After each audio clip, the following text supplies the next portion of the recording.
Hey everybody, welcome to a very exhausting recording of the Kaze-Kan podcast. I'm your host, Ed Tama23.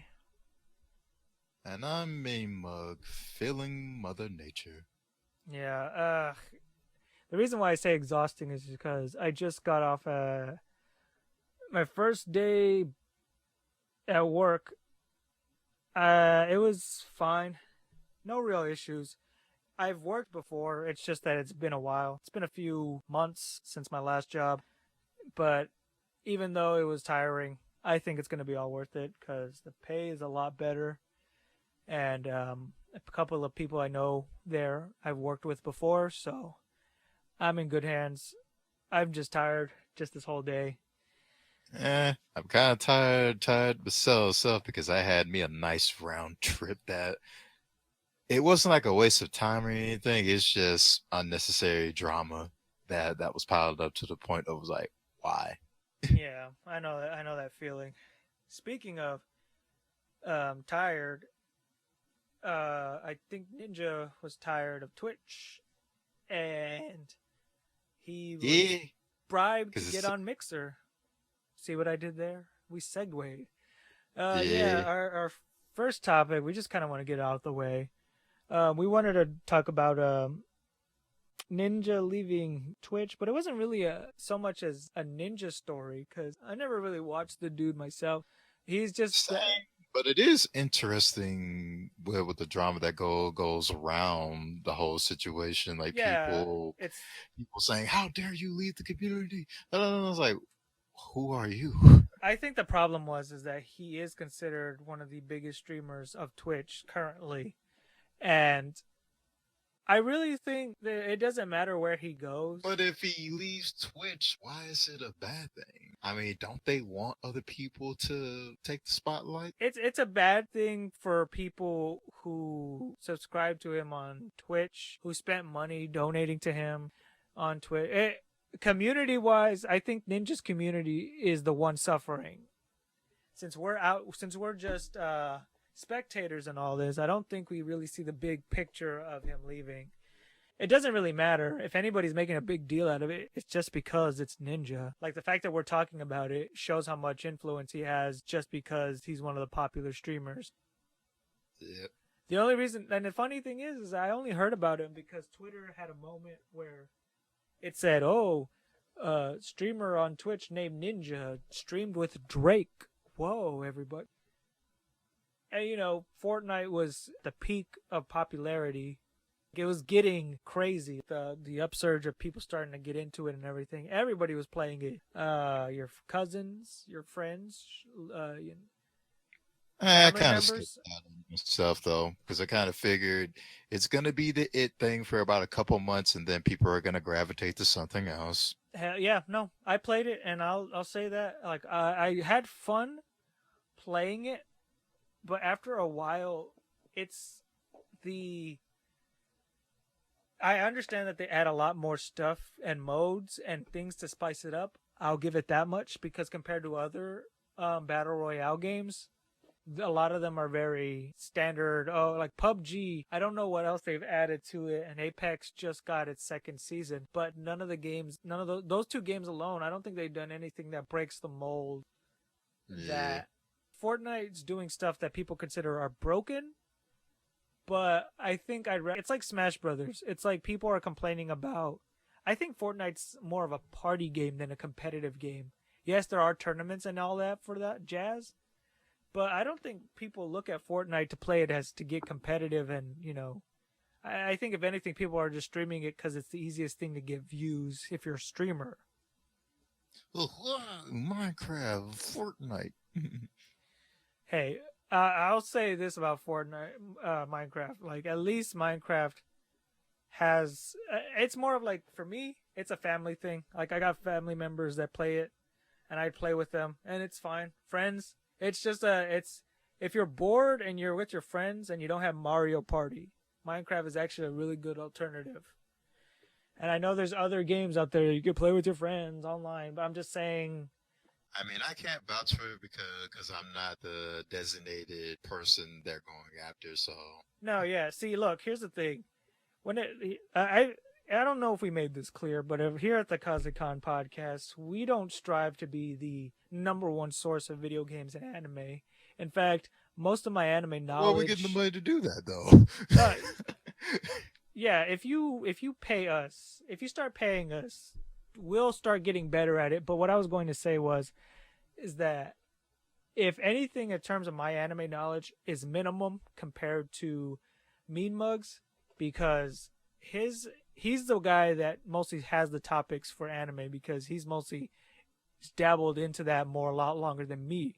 However, I guess you could say I'm an old head when it comes to anime, yeah, and I but was I still can enjoy the new anime as well without being like, oh, this quality is complete trash. You should automatically watch this show. No, yeah no no. If you want to watch something, if it piques your interest, go for it. Now we're not gonna agree on what anime is the best anime. Hell, we're not even gonna be agree that on should best that girl. That's all yeah. right. All Hey, I'm that's what saying makes is us happy. that out of us two and this podcast, if you're gonna ask for anime topics, Mean Mug is your source.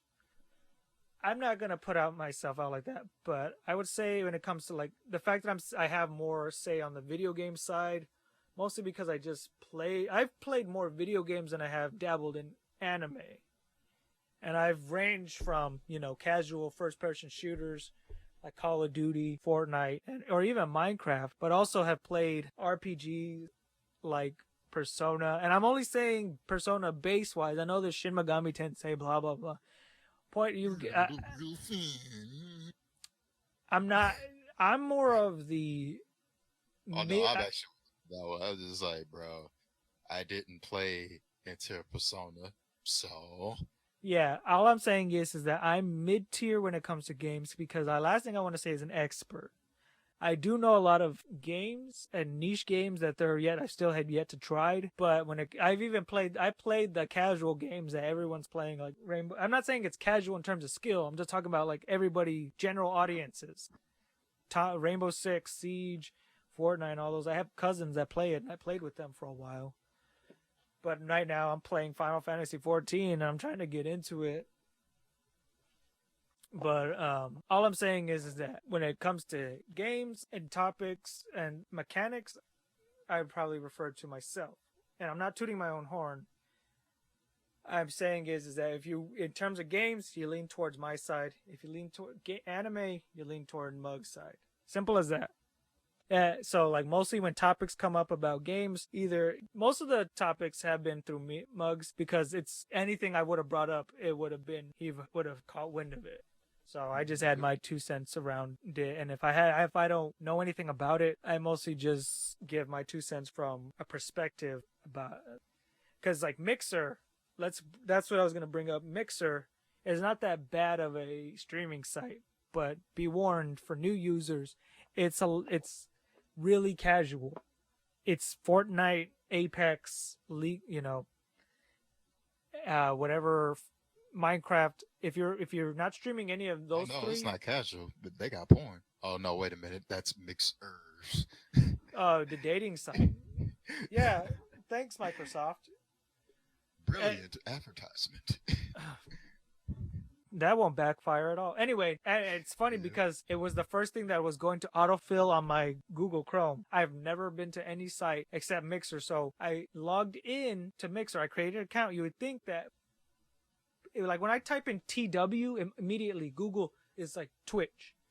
Mixer doesn't even come up, which is weird because I've been on that site. I used to watch the Paladin stream. That's so you can get points to unlock some goodies in Paladin. But what I'm saying is that if you're not playing the games that I mentioned, you're not gonna have a huge audience. You're gonna have under 1,000, and the highest that Mixer has for Fortnite is 14,000, compared to Twitch's like in the 100K. So it's not really a good upgrade. But I think what happens is I think that Microsoft is investing the money for Ninja because they think his audience will move on to Mixer. Because as long as their favorite streamer is wherever he's at, he could be streaming YouTube for all we care. I think people really believe he has an influence like that. I don't believe that. You can believe that, but it's it's a pattern. People said that people were going to move to Blip TV. Well, what happened to Blip TV? Oh yeah, nowhere to be found. Yeah, no, and it all becomes down to the YouTube is there's Daily Motion, there's other video uploading sites. Problem is YouTube has already put its stake in the ground. If you want to upload videos, if you want to be known as a content creator of videos, you're gonna be you're gonna be on YouTube. No ifs, ands, buts about it. Facebook used to be the place where if you didn't have a I Facebook mean, for your does anyone remember Vo? That's just a little joke for the older folks. yeah, and I that one went over my head because I was thinking about Facebook and where I was going. Facebook was just buying. Did you know Facebook bought the Oculus Rift? Remember Hmm. that? Does anybody remember that? What? Still going, but there's other alternatives besides that. Yeah, the HTC Vive. No, is that a phone? I don't know. It's that other. It's the other one that's really popular amongst high-end PC users. But you're talking about, was it that headset, PlayStation VR, No, or I'm not. I would have said PlayStation VR. That one's good if you have a PlayStation, because at least the experiences are games for the most part. are you ready to go fishing? Uh, give me a sec. Give me a sec. I'm looking it up right now. Nah, I was just thinking about all the other gimmicky games that always have you either trying to shake something or to go fish. Yeah, we're going back to the Wii days.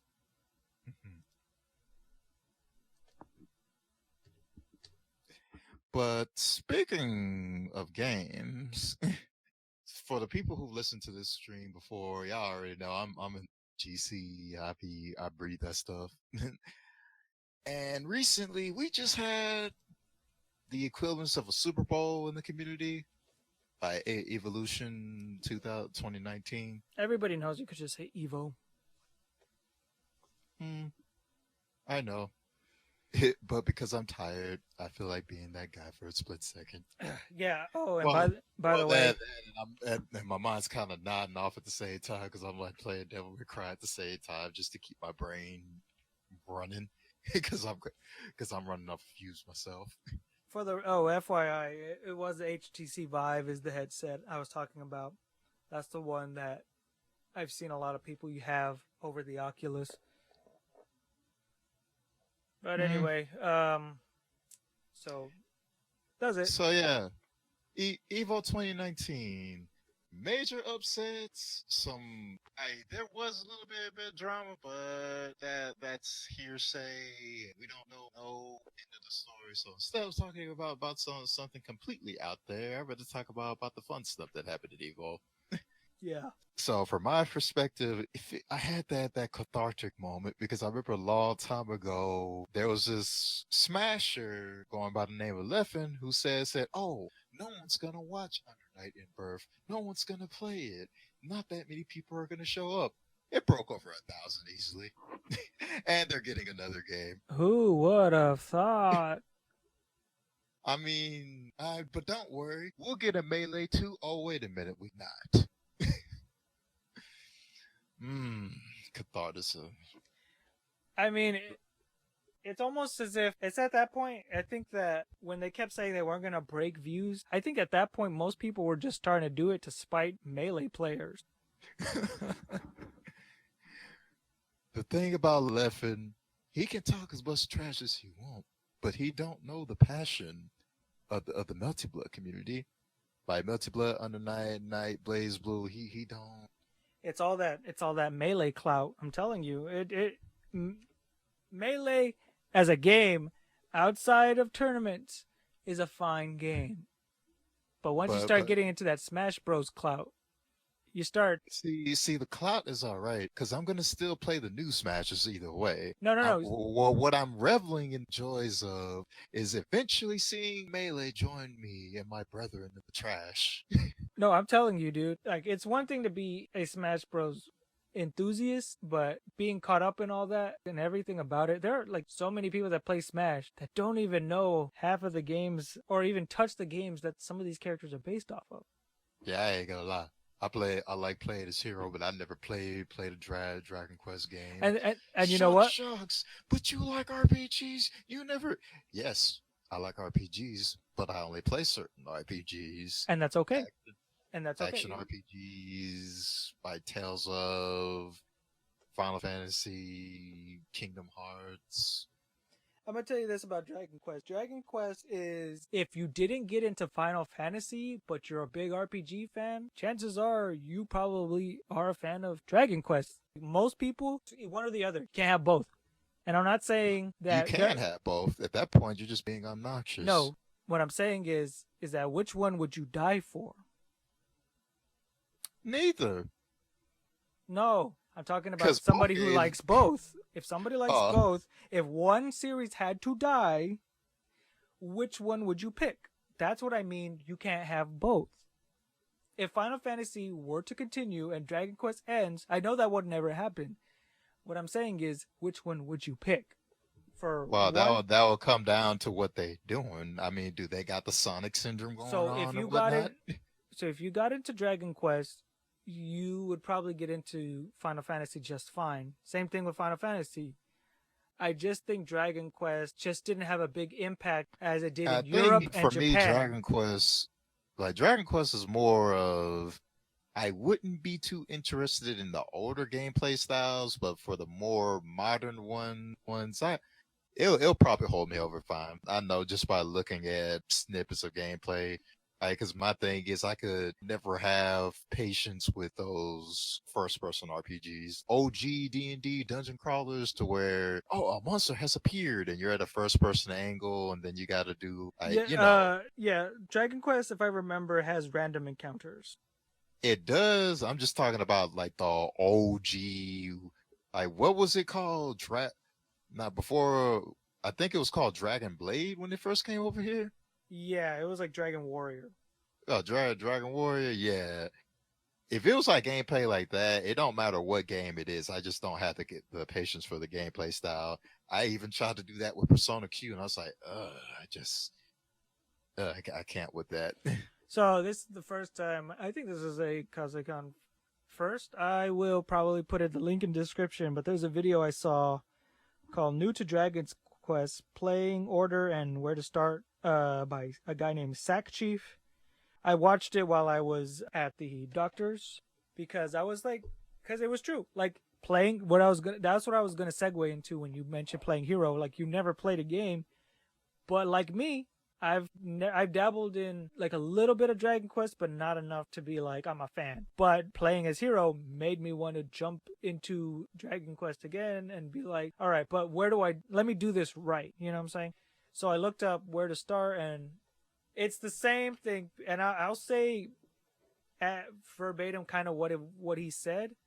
Play Dragon Quest 3. No. He said, because you can tell this is where it shines where as a legitimate fan, because he said start at the beginning and just play it in order. You can start it. He said 11's a good starting point for new fans because it does a lot of things that makes it more easier, much like Persona 5. But yeah. He didn't say it like that, but I'm just saying that's what I thought of. But it has a lot of callbacks and references to the original series that if you've been a long time fan, it's just a good that's what that's where those references and everything and all this story and all that stuff. So I didn't know this, but Dragon Quest actually has a subscription based MMO, much like Final Fantasy 14, but it's Japanese only. Oh, sounds familiar. So and also I learned. And this is going to be the part where yes or no if you really want to play the original. So I think the best way, I agree with him. I think the best way to play them, the original 4, I think it was 4 or 5. Again, I just saw the video and I don't remember all of it. But 1, 2, 3. 3 is the most popular. Yes, it was the most popular. It's the one it's the whole reason people got into Dragon Quest. It was a huge thing in Japan. That's where the I don't quote me on this, but I believe it's where when a Dragon Quest gets released, they have to release it on a weekend so that people don't call in because people were calling in sick just to play it. But anyway, but those games are available on mobile, on Android and iPhone, and retextured graphics. So it's not like the Final Fantasy ones where it looks like it was made in RPG Maker. I think it was. I forgot which Final Fantasy it was, but that one was embarrassing. However, the only issue is that 1 and 2 are very decently priced for a mobile game, which is $2 to $3.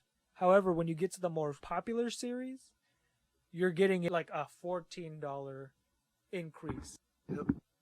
So he said 8. I think it was 8. The one with that's the one with the character with the bandana and the hamster. It was a Smash skin as well. You can play that one on PS2 or the 3DS version. He recommends the 3DS version. The only real difference is that it's portable and because it adds content, but it changed up a thing. Like there's a big issue that Dragon Quest has gone through with the music. They have symphonic version, but for some reason certain copies only get the MIDI files. Huh? It's basically just not authentic. It's just like fake instruments. So we got the PC Final Fantasy syndrome of yesteryear to where the PlayStation version had the music on how it's supposed to sound, but the PC version had MIDIs for some weird reason, even though we had MP3s. Yeah, no, it was that was always an issue in the late 80s and 90s with games. It's just certain alterations, and it didn't make sense why they did them. I mean, the biggest one was Dragon Warrior. I forgot when. He mentions in the video. It's a really good video, especially for somebody who's new to Dragon Quest. It's one of those things where 5 is the one that the movie that's coming out is based off of. And that's the one, I think that one live action show kind of parodies is a Japanese show where he has that purple turban and that staff. Do you know what I'm talking about? Sort of. If anybody knows what I'm talking about, I don't remember the name off of my top of my head.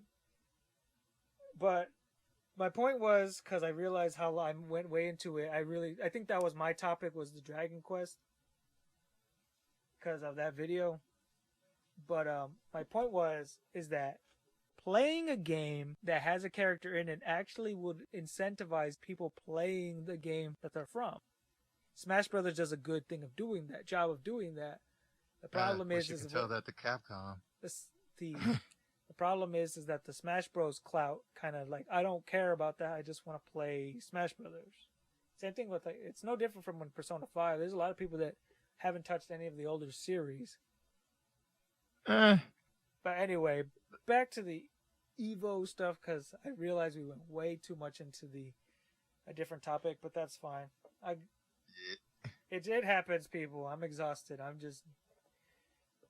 not thinking that I should let the topic end before I move on to the next one.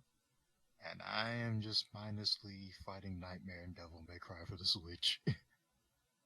Oh, I was thinking 5 for some reason. Anyway, but the Melty Blood.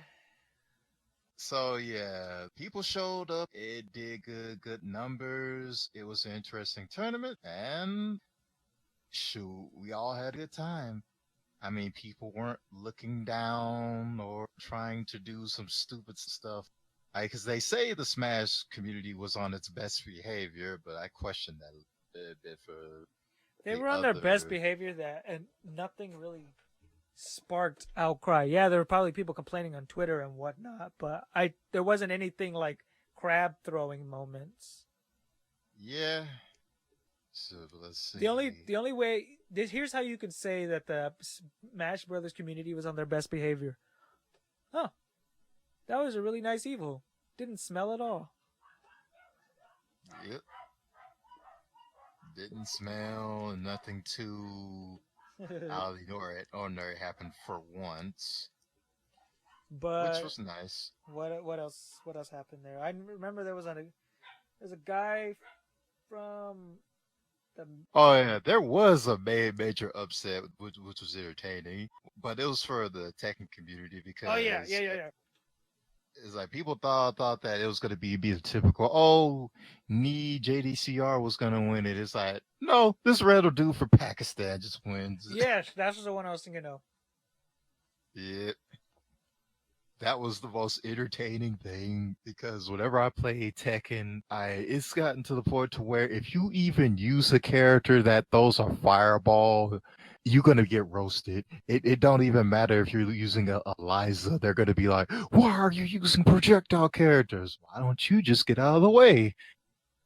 But yeah, he was able to win the tournament with Geese and Kazumi. Kazuya's mom or something. Well, Oh, Kazuya's dead mom or I know what you're whatever. talking She's the about. boss of the game. Yeah, yeah, I actually give congrats to the dude who won.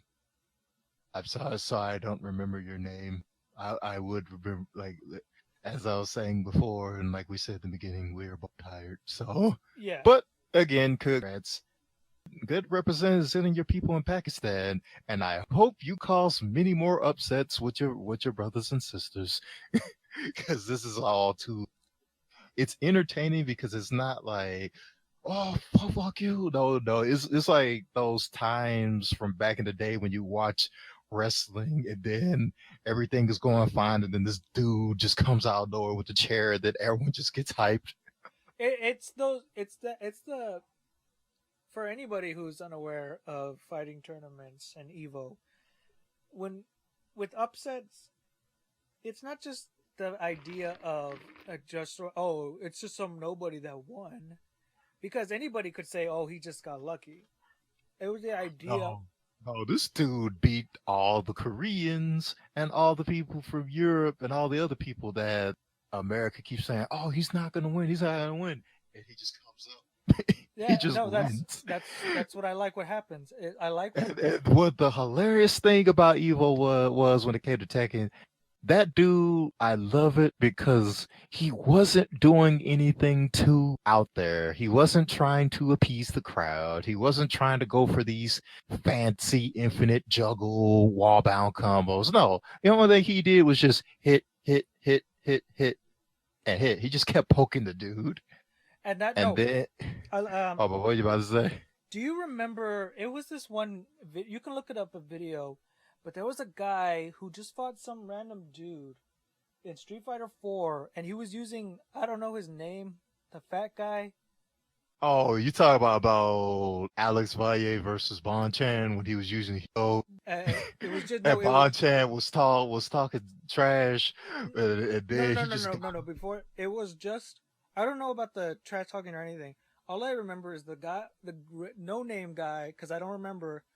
He picked Ryu, and he was just doing basic stuff like a Hadoken. And the other guy, again, he was a top player, and he would I, actually I jump think over I the know who you Hadoken. talk He would jump about. the Hadoken. He would miss the jump. He would get hit by it, and then he would actually fall for the jump over the Hadoken into Shoryuken.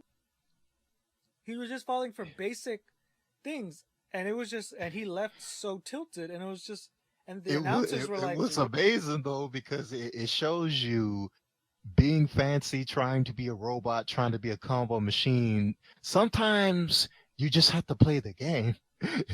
If you focus too much on stat charts, tier lists, combos, punishments, frame datas, sometimes you just have to play the game. "You want to know It's who?" all about the W. If you can't get the W, that's on you to take the L forever. Let's be real. Most people like you think about Smash. Think about all these like people like, oh, hey, you can pay for a service where you learn from the best. Oh, you can get Zero to teach you how to get better in Smash and tell you these mix-ups and like It's not you're not gonna be zero. I can tell no, you straight up, I'm not gonna be zero. I'm definitely not gonna be Leffen. I'm not gonna be let my Mango or hell even to King or Kin for the matter. all I'm saying S- is that when you try like these guys don't I don't really think they know what they're talking about in terms of the game and everything. I would say you're being kind on that one. It's No, not to say that everyone's stupid, it's just I'm that just saying I okay, they so many times. know I feel like it's weird. It's like I think they created a system that they understand. It's kind of like the whole But melee, um, like it's just I like I think I Fox get where you're and going to where they make up their own vocabulary as they go. But then when a new person comes up, clearly you have to understand what ding dong means. And the new guy is like, what? and then they just beat them with basic bread and like basic combos. Like I love it when people get beaten with basic stuff because it almost makes you feel like wow, it's almost as if they learned how to play the game.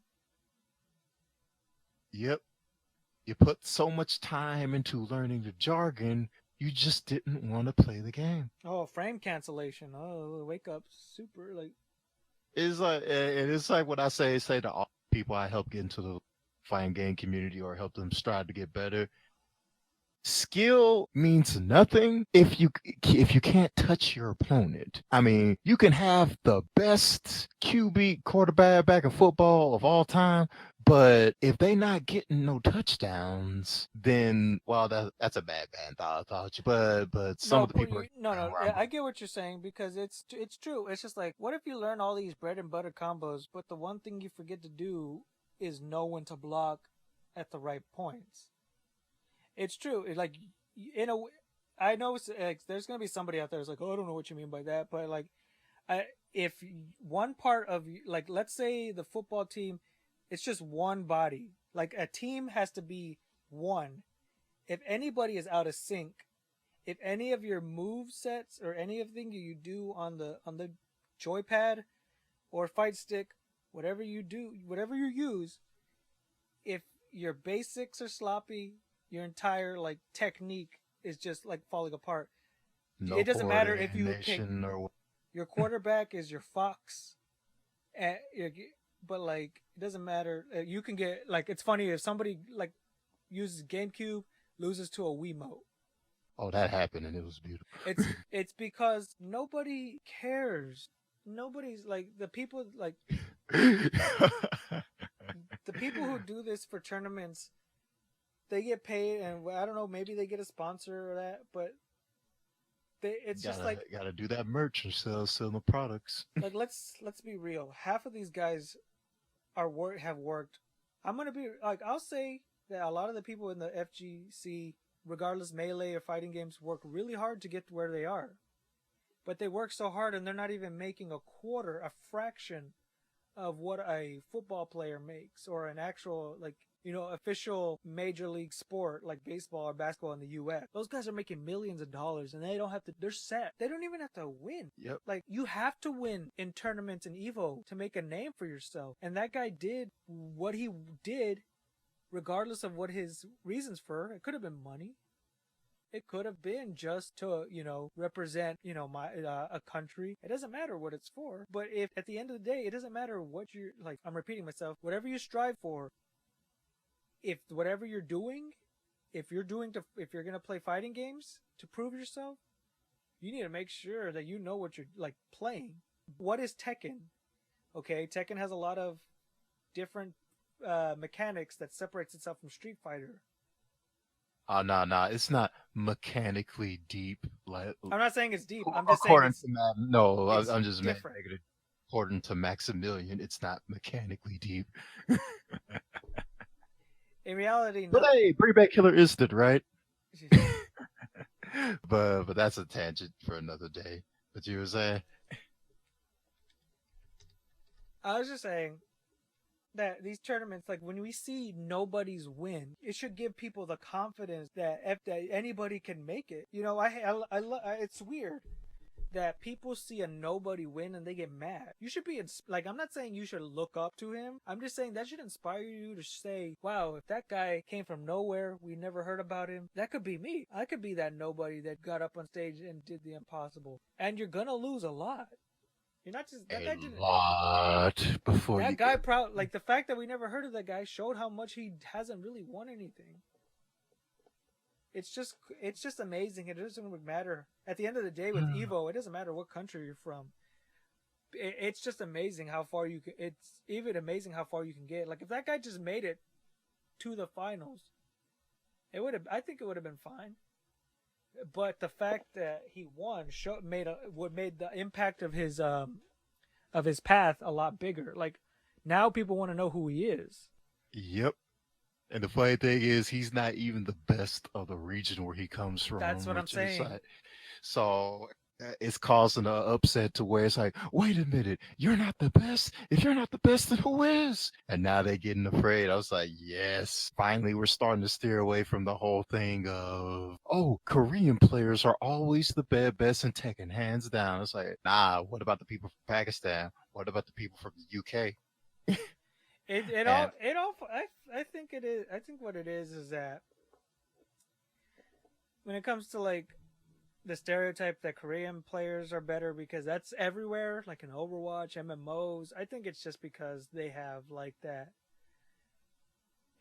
They have that emphasis like you have to have your own kind it's of. more accepted to have internet cafes, unlike here. If we had an internet cafe, which we do, but only for certain parts, then most your peers will look down on you. It's like, oh, the only Yeah, thing you people did like even when I go that. to like if I go to Starbucks and I see a dude playing League of Legends on his laptop, even I'm like, oh, come on, dude, what are you doing? You could be anywhere but here. This like because it's early in the morning and the most people that are there are just people that are going to work. You know, it's just kind of awkward. I'm not saying it's embarrassing. I'm just saying it's just like I guess It's like, what you doing? that's the only place you can have internet. You know.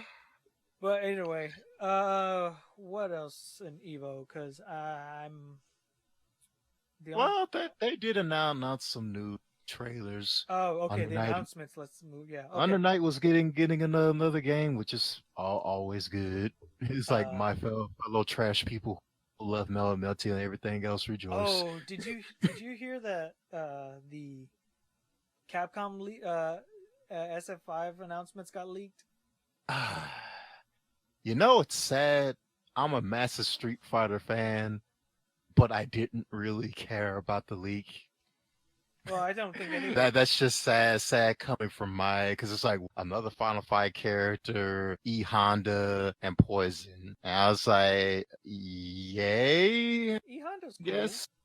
I mean, my thing is, as a Street Fighter fan, I know I'm gonna make people mad when I say this, but can we please get away from Street Fighter 2? I don't care if it's another alpha game. I don't care if it's a third strike game. Hell, I don't even care if it's a puzzle game. Can we get away from Street Fighter 2? Can we please? That, that, Uh, that that's all I'm asking. the problem with that is when you Street Street Fighter Fighter 2 Two. did well, but it only did well because we didn't have patches. People had to buy different versions of Street Fighter because no, we didn't know better. We didn't know that if you got another, some people's like, you got to get the latest Street Fighter because it has the hidden character, this weird dude with red hair, and people are still playing. They're not playing Turbo, they're playing Super, and then they think that he's gonna be in there. It's like no, and it's just constant misinformation, and then finally as time go on, we get patches and all this other stuff. We don't have to worry to that. But that's a different subject here and there. But getting back to what I was saying, it's been long enough. Can we move on? Well, I was gonna say is just that Street Fighter 2, yeah, you're right. They did release many versions of it, but I mean, out of like it's one of those things where I mean, as much as I love Dragon Balls, I moved on to watch GT, and after GT, I watched Super. It's like, why is it so hard to, just move forward? but I think like 2 and 4 were the only ones that I know off the top of my head that had the most re-releases of the game. Third Strike only having 3. Four made us might as well be Street Fighter 2, but with some camera angles thrown onto it. Yeah, but when Like you throwing say I pepper mean, some camera angles and then add a new mechanic, and it's still Street Fighter 2. I'm just saying where do they go from there then? Because they if They the one who pioneered the franchise. no, but They can come no up no with no something. no but They just being lazy at this point. you can't say to get away from Street Fighter 2 because the only thing there is 3 and 1. And 1 Yeah. is so bad, it's only there in the Street Fighter collection as a okay, it was in the series, we got to put it in there. It's almost in there as a joke. because You think 2, you're the best? Try again, kid. because Tekken, even Tekken 2, it's no different from like saying, can we get away from Tekken 3? Because I feel like people like Tekken 2, but they didn't like the new. No, we getting there here and there, but we're having like weird retreads with Tekken. S- It's like we'll go from 3 to 4 to 5, and then back to 4. I don't know what they're gonna do next, but either way, Tekken's doing The, fine. I like where they're going, but you at least you get what I'm saying with that. I They're know, I they're get what you're shaking it saying. up. I'm just saying I is, don't feel that they're shaking it up with 5 whatsoever. well, 5 is just more skins. let me tell you something, because you should know this. Street Fighter did not do well straying away from its roots of Street Fighter 2. Third Strike, I mean, Street Fighter Wait, so 3 is Alpha proof. didn't do that good? You can say Street Fighter 3, but then I can say Alpha. Because Alpha went away from Street Fighter 2 by having 3 super bars, having extra characters and old characters, along with new characters with different gameplay mechanics. So if we can get Third Strike, which is bad to a minority of people, who's to say we can't get another Alpha? Because I honestly don't know what they're trying to do with 5 at this point. I I think can't say Street Fighter 5 or Street Fighter Alpha because it's got 4 mechanics, but at the same time I can't classify it as a Third Strike game either because it's not really there execution wise. Because, and is that a bad thing? No, but with what they got going on, again, the only thing I got to look forward to is like what? Another Street Fighter 2 character and some skins, maybe another stage. a lot of the characters Wow. that have came out weren't necessarily in 2. I mean, the only new character that I was remotely interested into was Manat and Ed. Well, I say Ed with quotation marks because Ed sounds like a good new character to the roster on paper, but then when you play as him, it's just Yeah, I think it's no. really weird because his model is like nothing like how he looks in the story mode. Because it's supposed to be like Yep. I know it's supposed to be a time skip because like he gets older and stronger, but it's just so weird because he has a classic skin, like his young skin, and it's just him with the hoodie, and it looks weird. Yeah, he looks like a computer guy, and then all of a sudden, buff dictator. I think it's one of those things where if maybe they but as of right now, I don't think Ono has any plans for a Street Fighter 6. Street Fighter He 6 need- oh, will have to. because the community, we all look at them and it's like, bruh, we have fun with 5, but you need to do something because 5 ain't really doing it. I mean, hell, it's slowly going down the path of Dead or Alive 6. Yeah, It's like the drama ain't there where like, oh, these people were being unprofessional. That's not there. People are just asking for a good game. That's it.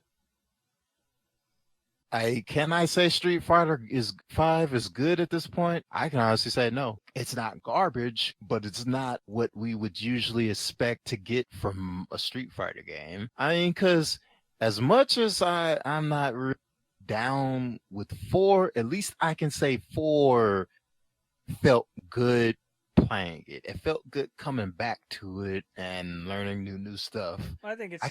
I can't say that with 5. If you go with if you played 5, which is probably I don't know how many years old now is it? 4? It's almost 4 years old. Yeah. I mean, it was interesting in the beginning, but then as it just went on, it just petered out, and now we're at the state we are today. Well, like I said, it's 4 years is a lot for a fighting game. And if you're somebody that's played it since it was released, you could be a diehard fan. But I can tell you right now, playing a game for 4 years, like you have to like playing 4. If you go to play 5 for that long and you go back to 4, 4 is gonna feel like a totally different game. Like the fact that like I don't know, like I'm tempted to go to the bargain bin and just get Ultra Street Fighter 4 and just play a little bit of, against a computer or against my brother, and just be like, it's different. And I think that's why Samurai Showdown and all the like Fighting X Layer, those games are doing well more than they would have done in the. But that's another thing. That's a weird thing. The Capcom fringe of the fighting community is shaky at best, but because it's shaky, the community is doing better.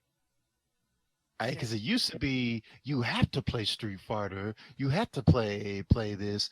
Oh, it's always Street Fighter and Marvel. Anything else is meh. It's like, yes, Smash is doing its own thing, but it's always Street Fighter and Marvel. But now it's more, I want to play Tekken. Yeah. I want to play more Mortal Kombat. I want to play Soul Calibur. I think I want to play Guilty Gear and so on. Because it's more diverse. Because there's so many, and the fact that they have PC releases and ways of playing it other than a strict console. Which that makes me happy so much. Like I don't have to say, whoop, let me get this brand new console just for that one fighting game. It's like, yeah, there's no exclusivity. Like, and I will give props to Street Fighter V for doing the crossplay. I wish that was a little bit more utilized. But I like the idea of playing against other people on different consoles to spice up the things. But it's just the thing that Dead or Alive 6 doesn't add anything to the game. I know they're adding more costumes and maybe they're adding a new character. Bro, the last good Dead or Alive game I remember playing was Dead or Alive 4 360.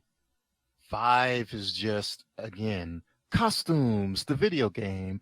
Oh, but they got DLC. Costumes. It's optional. It's all optional, but yeah. Then last round comes out, and then what do you have? Seriously, a little mini rant, but Team Ninja, y'all don't have an excuse for a game to be over $1,000. No, I'm not. That's absurd. But here's the thing: Venus Vacation. This is why I love having the PC version, because I don't have to go through that mess. The problem is that Dead or Alive Extreme has a Venus Vacation, which is like a Japanese only version of it, like that could be played on it's almost like a gacha game, but for PC. At Dead or Alive, it's doing well. It has constant support on it. Yeah, but you want to know why it has support? Because they're putting passion behind it. I don't feel passion from Dead or Alive 6. It's just, I play the game. Okay. There's an arcade mode. Okay. Back to the title screen. Okay. What do I do now? More costumes. Well, okay. I try to get the costumes. Well, you have to do unnecessary grinding to get the costumes. Don't you pay? No. The problem is that Team Ninja is a very because did you say Ninja Theory or did you say Team Ninja? I don't know. Team Ninja. Okay, because I have a constant issue of saying Ninja Theory. I was about to say Tecmo, but I like no Team Ninja. No, Tecmo is the company that distributes it. Team Ninja is the one who works on the game. Anyway, Team Ninja just needs to make Ninja Gaiden 4 and make it true to like almost as good as 2. Even if it's not great or better than 2, if it's just on this almost close to it. As long as it's better than 3. And because I played Razor's Edge. Razor's Edge did like Team Ninja knows how to fix a game as best as they can. Granted, Razor's Edge isn't like a huge improvement. It's still no 2. The thing about Razor Edge, it was too late. It should have been the damage Edge to begin with. But what I'm saying is that they have the ability to. The problem was that they looked at around that time. It was just poor timing too. The biggest games that were selling, even in Japan, was like Modern Warfare and all these other games. Like Japanese games are coming back. It was. I don't think people realize how big a drought was with like mainstream Japanese games. Like Oh, Capcom, there was a famine through yeah, 360 days. there Tell was a you that. there was a Capcom. It's funny because Capcom, in terms of fighting games, are not the kings anymore. However, their Which games, is a how good thing for the community, ironically. I know, but what I was saying is that their mainline games like Devil May Cry is back, Monster Hunter World. It may not people oh it's not the best Monster Hunter, but it was a good way for casuals to get into Monster Hunter, and it did well, and it's getting a new expansion, and on top of that, Resident Evil 7 did like well enough, so we might be and the RE Oh, engine, Remake 2 did good too. yeah, RE2 we got that one, but that was only due to the success of RE7 and the RE engine being just apparently really easy for them to develop for. But that's the thing I don't understand. They listened to the community for Resident Evil 7, and that's how we got Remake 2. I don't understand why they're not doing that for Street Fighter 5. Like, it's a predicament with Resident Evil, long story short. After Resident Evil 4, Resident Evil started getting goofy, and they tried to tap into something with 6, but 6 was just a wreck. I mean, yes, it sold well, but it was all over the place. I still think it was fun to play. I played it on the PC. Punching zombies never felt that good. Wait a minute, don't you got Dead Rising for that? Punching zombies never felt that good Yeah, in a but Dead Resident Rising, Evil game. yeah. But who knows? An RE engine. See, this is all I asked for with the RE engine. Who knows? Maybe Street Fighter. If maybe that's their ticket, because the MT framework was the engine that Devil May Cry 4, and that's what that was Marvel versus Capcom. The engine was made in MT framework is a really decent engine for the most part. Capcom knows how to develop their engine. RE engine Street Fighter, maybe. Who knows? It might work. It might be but they need. Yeah, I agree with you. If they change up the mechanics, fine. But in terms of, I mean, I'm not asking them to make a Street Fighter game that's rocket science to play. I just want something fun. And if you give me more characters, you can bring back the old roster, but not just make it so where the older roster isn't so much the key focus, to where we still got the main focus on. It's like, oh, what happened to the Alpha P people after a while? Oh, what happened to the Third Strike people after a while? More of that. Because we know the World Warriors are getting old in age. So it's like, well, what more could you do with them at this point? I mean, I wish you could say that with Mortal Kombat. See, It's like, feel the wrath of Lord Liu Kang, which that was a long time coming. It's stupid, but I like it. I don't know. The only thing I can say is that the only downside is that what happens is that Street Fighter V outsourced the models, so they got a different company to like make the characters, and I don't hate the art style for the most part. It was a weird choice, but it was kind of like a blend between cartoony that 4 was, but tried to be realistic, which was weird. But like in a way, I kind of miss 4. Like they had like crazy reactions, like characters when they get punched, their eyes popping out. See, They had cartoony effects and stuff, and it was kind of the weird thing about 5 was it looked it a lot better, but due to the vocal minority trying to say, no, we don't want another Third Strike, we don't want another Third Strike, we don't. Due to that nature, that's why Street Fighter V became the weird, uncanny look that it has today. Because you know how it looked when the first trailers came out. It looked like, wow, that looked good. But yeah, thank you, Street Fighter 2 people. All I'm saying is that the problem is that Street Fighter 6, if they use the RE engine, they're gonna have to use facial capture, because that's what. Well, actually, they only did that with Resident Evil remake. I don't think they really did that with Monster Hunter. But who knows? But even Ryu looked weird because they used the Street Fighter V models for the skins of Sakura and Ryu. But just to touch up on a quick subject now, since we're talking about Street Fighter. Apparently, there was a massive incident.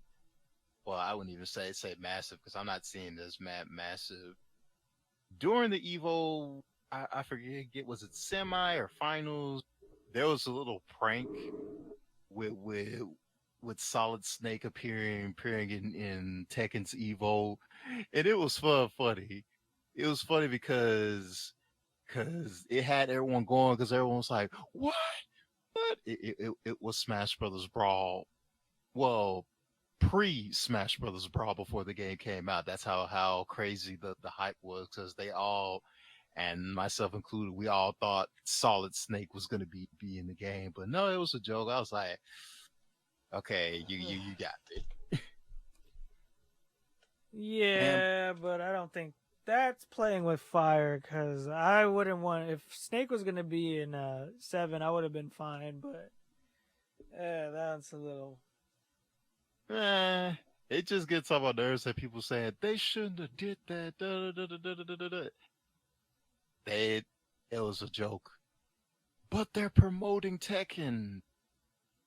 They weren't promoting anything. It was just someone made the voice actor made a clip and they used the clip to use as a joke, but it's like, I can't believe you didn't get my permission to use Solid Snake's voice. It's like, well, I Don't can say. Watch what you say. understand Konami being mad, but David Hayter, you don't own Solid Snake, so Yeah, I but he owns don't. his voice. Yeah, That's a different thing. I'm not trying to look. I'm not trying to rain on the parade, but for me, I thought like from what I saw, it's more like I get it. I think like it's a scene from Aqua Teen. Miwa says, "I get it." I mean, it ain't making me laugh, but I get it yeah. because it's like it's one of those things where right now, for me, I am in a very like gray area with hype because it's Ape Escape's 20th anniversary, and there's no news about it. There's just like it post like the Japanese Twitter. I think they either made an account and they just started posting, and the only thing I got out of it was the president of Sony wearing a People Monkey helmet. And the thing is that another thing is that that scene from fucking Avengers Infinity War. I mean Endgame, where Hawkeye says "Don't," and Black Widow's like, "Don't what? Don't give me hope." That's all I feel like right now. It's like don't do that. That's what really like. It's not because it's not funny. It's more along the lines of we've been burned by so many promises or false news or just like word of mouth, and especially like the fact that we may never actually see a legitimate Metal Gear Solid game, and the only thing that would have been cool was to see Snake in. Hell, we might never see a good Silent Hill game. Yes, I'm still bitter. Because who knows? It would have been fine. I mean, Cassandra just got announced. Let's on a more positive note. Cassandra got announced for Soul Calibur 6. I'm excited. I was upset because it was funny because a few days ago, before that announcement, I was upset that I was just thinking about it. Like, I can't believe my girl is not in this game. Oh, not only do you got your girl at the game, they got my boy Homaru from Samurai Showdown. I didn't see that coming. Yeah, It's and you like, see, it makes sense, but it's just like it's like but I give. like, I get it's like again, it's a joke, but it's one of those things where if the game company themselves did it, people would have been way more mad. Want to know why? Because that's happened. so many times. There's just there's a lot of Well, I'll be mad either way, because I know Konami, I know their business practices, and it's like for you to bring back Snake, I can't really trust them in whole faith that it's going to be but something positive. I can see them sort of doing it. Like the thing is that they're not gonna make another Metal Gear game. If anything, they're going to make something. The only reason why they're really doing making any money at all is from Pro Evolution Soccer. Other than that, Gotta get them loot boxes. yeah. But all I'm saying is that Bomberman R, even though it's kind of flawed, the amount of I got to give it props to the team that developed it because the amount of fan service in terms of Konami is actually really decent. Because you could play as a Pyramid Head Bomberman. You could play as Solid Snake Bomberman, who's voiced by David Hayter himself too. But it's one of those things where I can see Konami putting Snake in Tekken. It's one of those. But the thing about Konami is they'd be surprised to find out what would happen if they would just put the effort in. Because you don't know how many people buy another Bomberman adventure game. But I mean, maybe it's like they could make it, but it wouldn't be the same. We don't even know if the original team is still there at Konami. I don't even know who their husband saw. And they own the Fox. Like the funny thing is that the whole reason Metal Gear Solid 5, the way the engine was made so that they can make games without Kojima. And they could, but it's like giving a 5-year-old the spoon and say, "Hey, make some spaghetti," and the ingredients are still raw, and it's like, what? Yeah. It's like you have the engine, but that don't mean you're gonna do something amazing. I don't think it would cost that much to give permission for Namco to use Snake, because really the only people that would be developing and making the character work is Namco. Yep. All they need is Konami's permission, and that's why we don't. That's why I'm not really wouldn't have been surprised if they actually got Konami to let Snake be in Tekken. Although that'd be the funniest thing ever, though. It wouldn't be funny. It'd be hype if Snake was in it. The only problem is that we don't like with all the crazy like 2B being in Soul Calibur. I know there was Geese and even Noctis in 7. Like, oh my gosh, like I don't think anybody's really talked about the season pass characters of Tekken more than they think, because like you got Final Fantasy.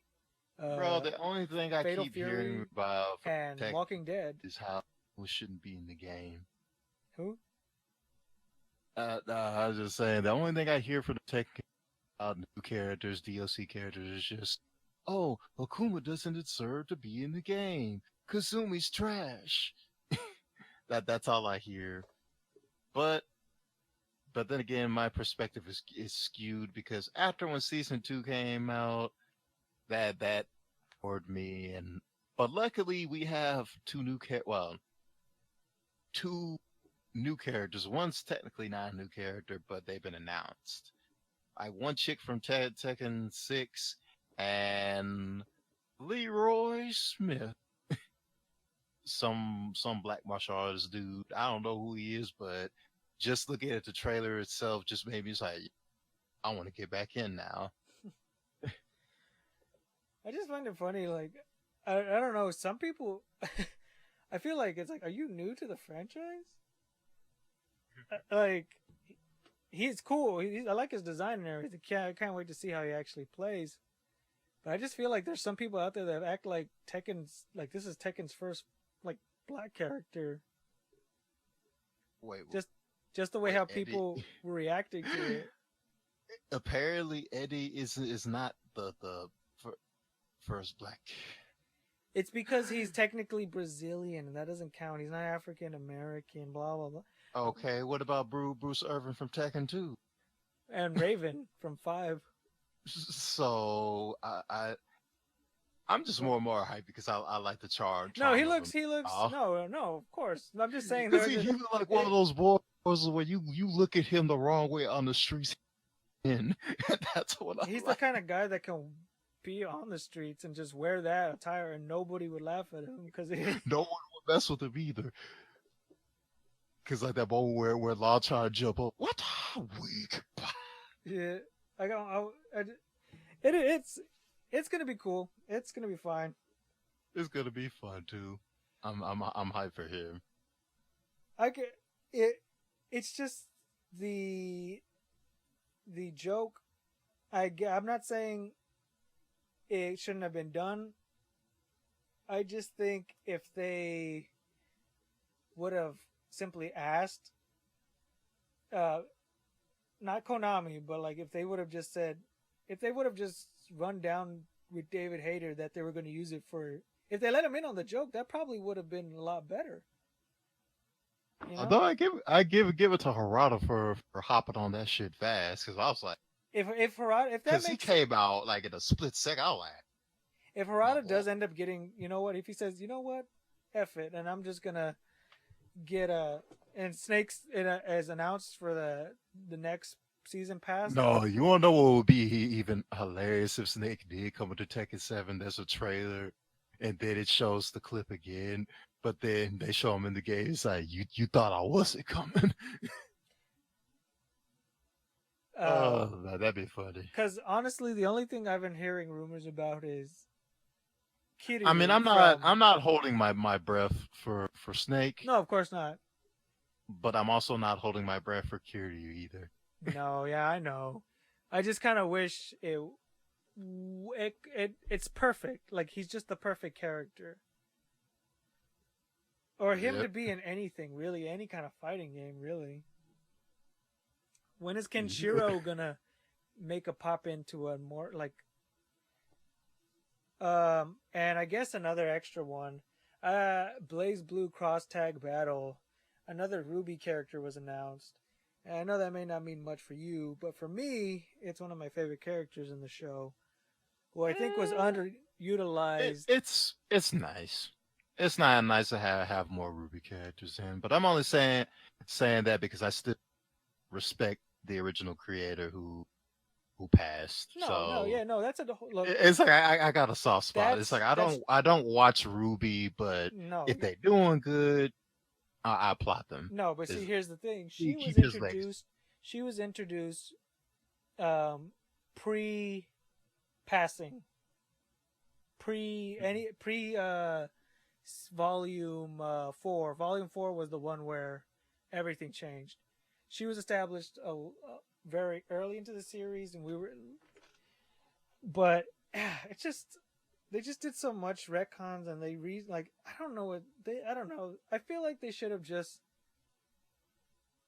gone with his idea, and just kind of roll with it and try to make, because even though it was something as generic as Soul Eater High School, Hogwarts with weapons and anime, they could have at least fleshed it out a lot more, because all they really did was hype it up, and then it's like, oh no, let's just destroy, everything's destroyed and recreate this whole new world.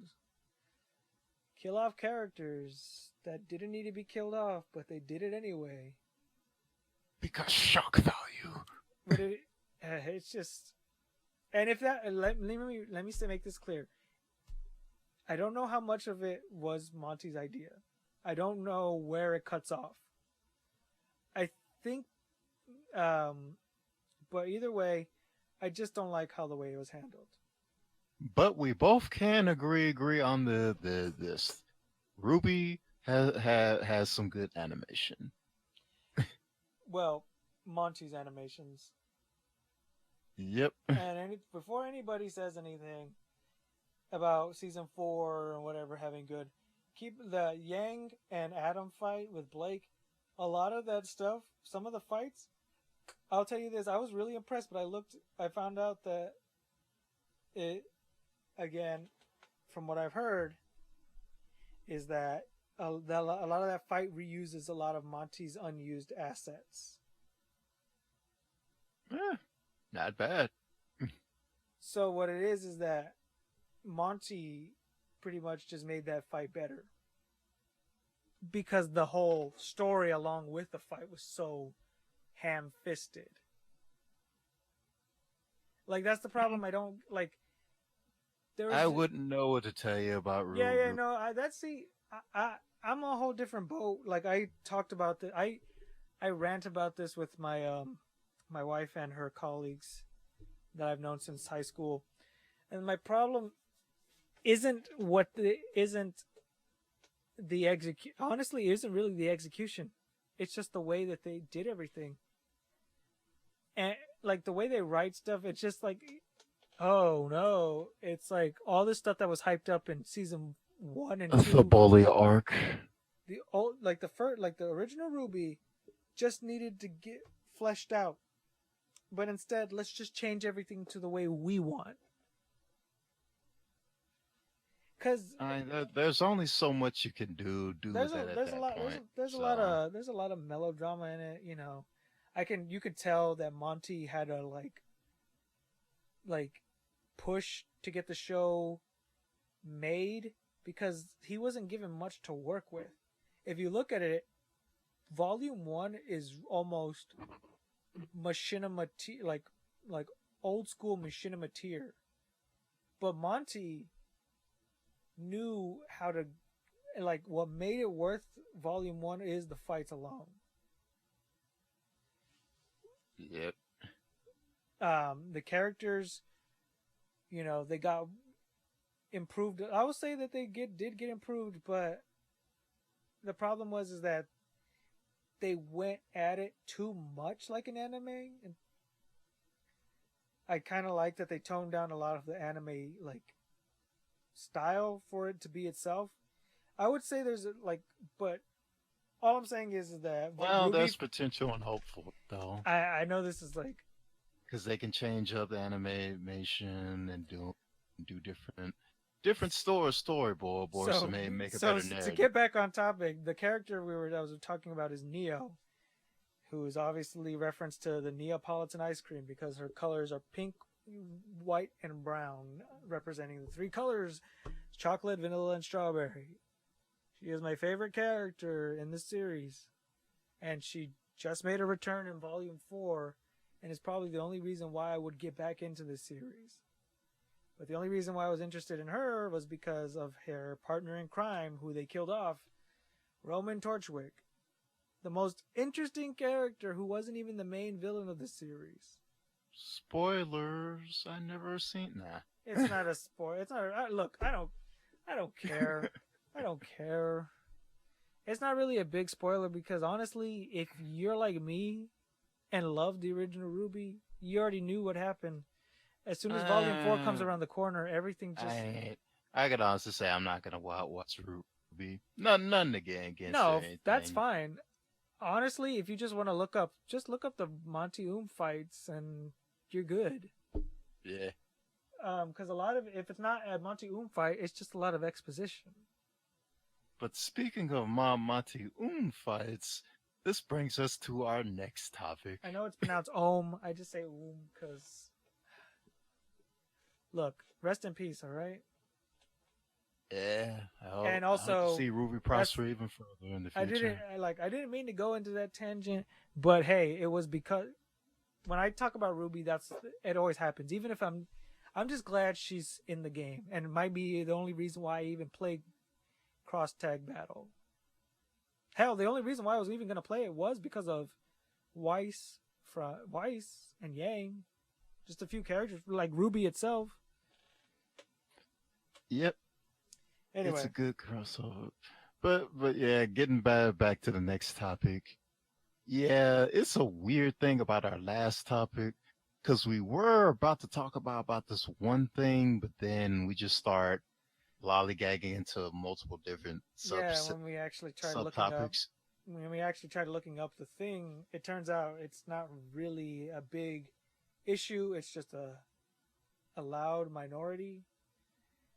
It A weird loud yeah, it's such minority. a it's like the people that have to watch like to watch English shows in Japanese because they really want to embrace that weirdness. But it's like the idea was is that anime from different countries, specifically Asian countries like China and Korea. Apparently there's like a feud going on about Yeah, someone tried to insinuate that China overall has better animation skills than Japan or France for the matter, which I was okay, thinking to myself, look, I can no. understand there can be a debate till the cows come home between Japan and China, but France is on a whole different level. Like France Right. is probably the top. I will give France the best animators right now because the few independent projects. I'll get into it later. Recommendations. That'll be the light at the end of this dark tunnel that we're about to dive into. But Yeah. yeah, it's just so weird that there's even this is even a debate. You know, I know like for the surface dwellers, it's like, wait a minute, there's anime outside of Japan. It's like, yeah, there's also anime because anime is just really just cartoons. It's just that Japan has dominated the No, market of creating these not just series. to play devil's advocate. Sir, I will have you know it's pronounced anim. Let's get this straight, listeners. Now, who would I call me love sir? anime. Wait, hold on. I Who? love video games, but Wait, don't change. Hold on. Before we jeez. jump into that, who would say sir? Why are they TSA agents?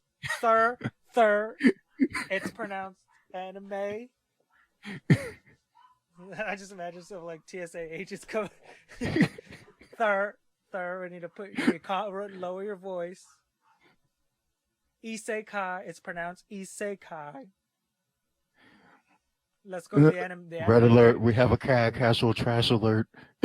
When you go to the scanner, uh, it's just like, sir, is that a dub? Is that a dub, sir? It's like, oh yeah, no, so this is like you know how it's like lotion, like you know when you get apparently like you can't bring lotion onto a plane, can't bring dubs on a plane, sir.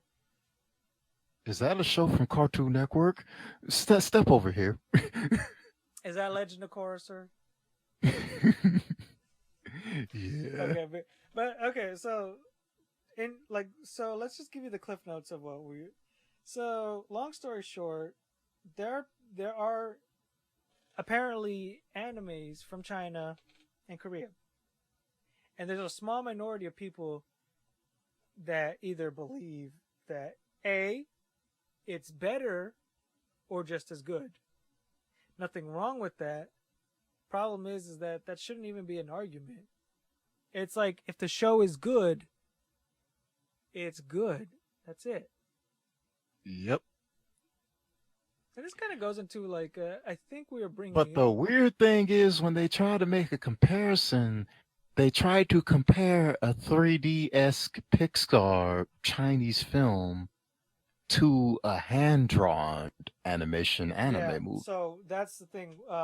Is that Mug mentioned it because the movie I thought it was like some really well animated like I'm thinking, oh man, did they actually really make like a Studio Ghibli quality animation? I was like, oh no, it's a and that's the thing that I don't think that's low tier animation fans. Regardless of what, if you like cartoons, and I know that probably just offended a lot of people, but if you like animation in general, chances are you know for a fact that 3D has a lot of quirks and a lot of good things about it. But there's something about traditional 2D art that just resonates with a lot of people and is the reason why Studio Ghibli is probably renounced as one of the best, if not highest ranked animation studios I haven't in the world. seen all their movies. Say there's been yet a I can say that I was disappointed or Usually, most of the stuff I watch from him is what entertaining, whether it be the Barriers or Ariadne. What was that? Whispers of the Wind. I Nausicaa, probably got the title wrong. Nausicaa Valley of the. But I think. Okay, It, so let me. So let's just say it like this: Studio Ghibli was successful. There's a not because only of the traditional art, but because their movies that the 2D art presented were unlike any most people have seen. They're not really action packed. There's a lot of the movies like I just saw oh my gosh, what's up? Princess Mononoke in theaters because they're doing the thing where they're re-releasing the Hayao Miyazaki films. I mean Studio Ghibli films because not all of them are not. It's not just Hayao Miyazaki by himself. Out in theaters, and you can go rewatch them again. Sometimes you can watch them dubbed or subbed, but I went to go see Princess Mononoke dubbed, and it was a packed theater, surprisingly. It still holds up. But that's the thing. Like when they would do these things all the time with small event movies that are very like out of your way places. Like you have to go drive 35 to an hour drive to go to a specific movie theater to watch it, and sometimes only like a few people will show up. But I know that feeling. But with the Mononoke, when I went with my brother, it was a full house. It's been a while since I've actually been to full houses, like in a theater, especially for a movie that's almost like that's over 10 years old. Yep. But that movie is like I think it's considered one of the most violent Studio Ghibli films. Yeah. There's a lot of gore in it, but it's not like. But it's not in your face, blood and death everywhere. It's like no.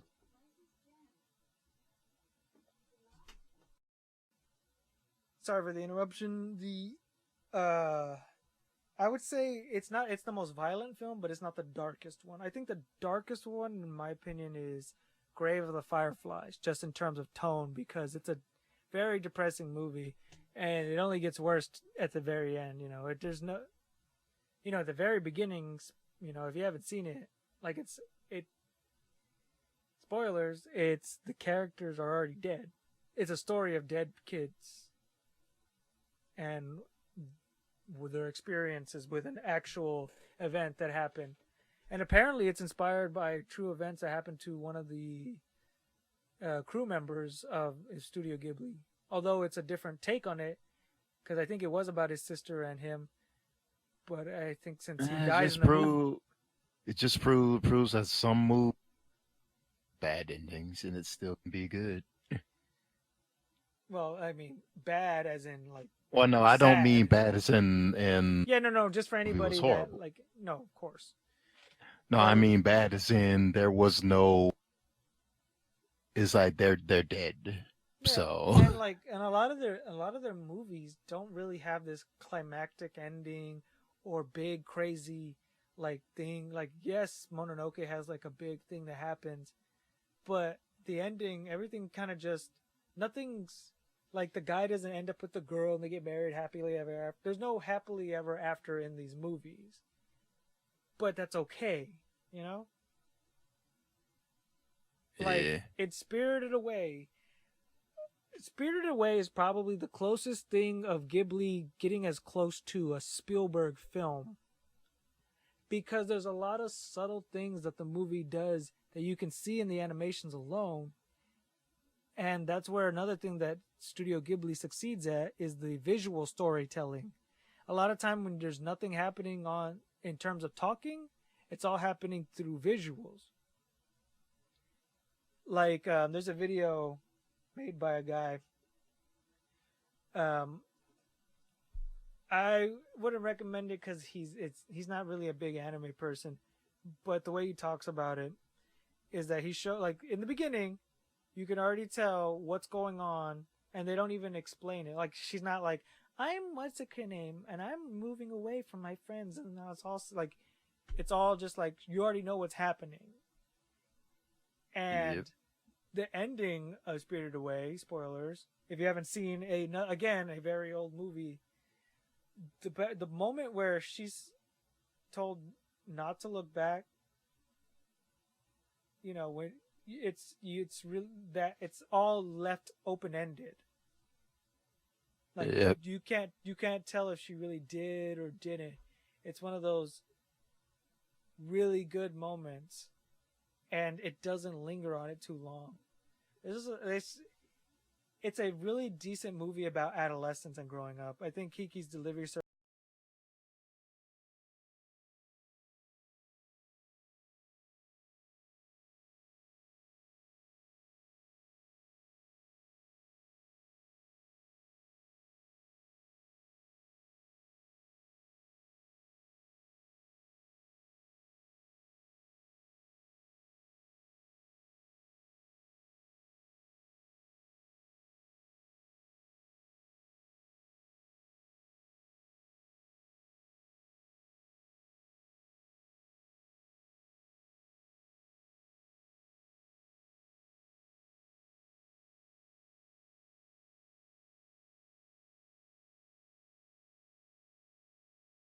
had people to help her in that movie, but there's just like she's mostly alone and all that. Her parents turning into pigs and all that crazy stuff. We don't even know Yeah. how much of it was actually real. Yep. It's not explained. But it's just something it's just a really heartfelt movie, Yep. and that's why you can't really compare. Almost like even when I said French hold the title, the French animators have like the shows like there's a Wakfu. I will say Miraculous Ladybug because we can throw 3D animation into it too.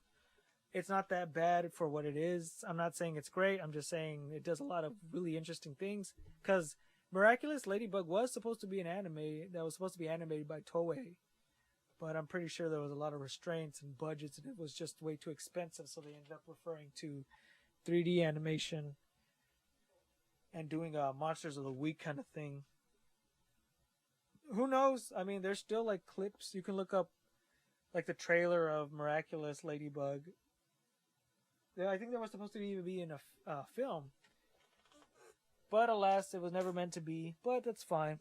Then you got Wakfu, a 2D animation that was made in Flash, and that's what made everybody really like raise their eyebrows because when animators would make something, if you heard about Flash, if it wasn't a Newgrounds Flash, chances are if it was like a TV show, you could tell they used a lot of tweens and puppeteering. And for anybody that doesn't know any of that, you will notice that it looks way different from a Studio Ghibli film.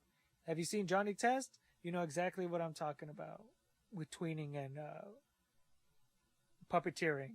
It's where it's just they're pre-made. They're not actually hand-drawn from different things. And of course, that doesn't make a anime.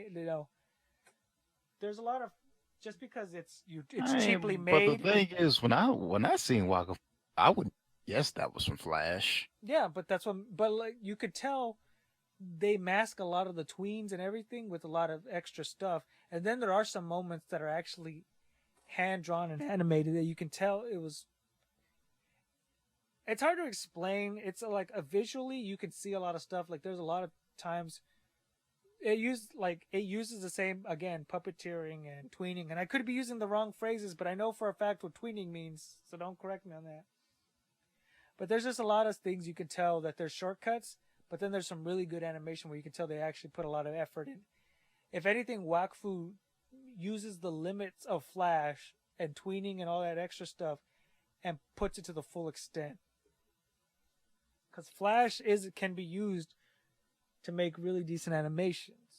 It's just that Yeah, headache. Yes, it's a headache, and there's a lot of limitations. It's not meant to animate like shows. It was just meant to animate things for websites and advertisements. They try. So, what was another thing? Last Man. So, if you have a Verve account, I recommend watching Last Man on Mondo Media's premiums. You have to be premium to watch it though. You can watch. I've watched the first 3 episodes available on the trial mode, but it's really worth it if you watch it without the ads. Because I watched it on a car trip, and oh my gosh, I was hooked onto that series. Like, it's amazing. It has a lot of dark elements. It's very gore. But it's again, it's really awesome.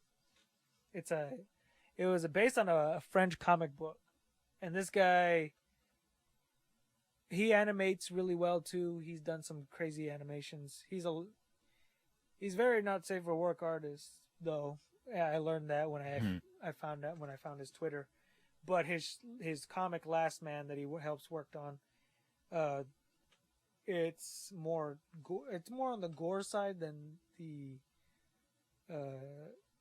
sexual nudity and content and all that. But there's still again graphic sexual. It's not graphic sexual content, but it's in there in Last Man. So not recommended for children, but recommended for adults who want to see a really, really well animated series. It's really short too, so it won't, you don't have to, there's not a lot of exposition. It goes straight to it.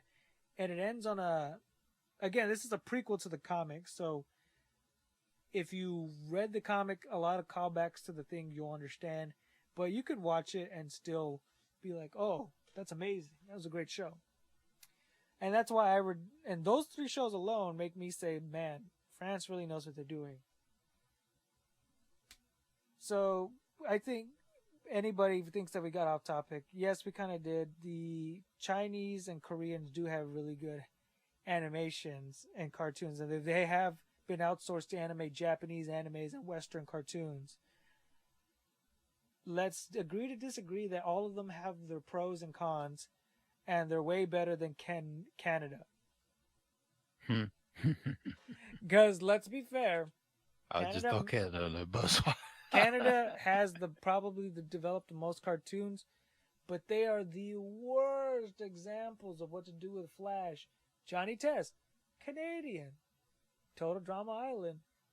Again, those shows are Total Drama Wasn't Cole Lyoko Canadian too? Yes. There's a lot of Canadian shows. They do. Oh man, have you ever heard of My Life Me? Nope. Man, I gotta. That's that is probably either a drinking game you will probably die from, or a cringe fest that you will tap out in the first few minutes. No. I don't want to torture myself like that. I have some standards. Okay, so let me in case if you can't stomach it, I'll give you the cliff notes of it. Imagine let me take you back to the year 2006. Imagine a anime girl fan who's interested in shipping and all that other stuff, and squee XD glomps and all that stuff, all the phrases that convention lingo. And imagine if that person said they're gonna learn animation to make their show on Cartoon Network or whatever or wherever, and imagine instead of Cartoon Network and in the US they're Canadian and they got their show created. Actually created. That's what My Life Me is. In fact, guess what? The main character, they have like this thing where, yeah, it's like she actually wants to be a manga and create anime. Like that's actually the main character's goal in the show, or like one of her hobbies. Didn't they make a show based off of this in the anime about making manga? What was it called? Bakuman? Was it? The creators of Maybe. Death Note? I think. Yeah, I think it's been a while. Like how long ago has that even been? Yes, but here's the thing. That is a series based on kids actually trying to get into the manga industry. That was just the character's hobby in the show. But it's a high schooler And oh, guess what? When she gets excited, she grows a cat tail and cat ears. Ooh. It's like just think of Oh, anime tropes and just just throw it into the show. But it's I can't tell if it's trying to be an anime or is this trying to be Mew Mew Power or some other reference that's thrown in the pot. We're all of these. Watch the show. I'll pass on that one. no. You don't get to pass on that one. You Yes, are I do. no. I am. I there are a lot of things I want to show. I've shown my friends. I've shown my two friends who are now my in-laws. Nah, we had to I make that showed them. subscribe. We I need to make that subscriber. We can get 100 subscribers. no. Here's the thing. I think that should be one of our video ideas. We should sit through at least one episode of My Life Me. I don't want to do that. I've never done it. I just feel like that should be. It's something that some people probably have done, but I feel like it's one of those things that you should see. Oh no! See, I'll up your wager. We ain't seeing. We binge watching it. No. Okay, so here's the thing: if it's actually successful and people actually like it, we will make a series anthology where we sit through. And if we can't upload it to YouTube because of copyright things or whatever, we'll do it a Patreon thing.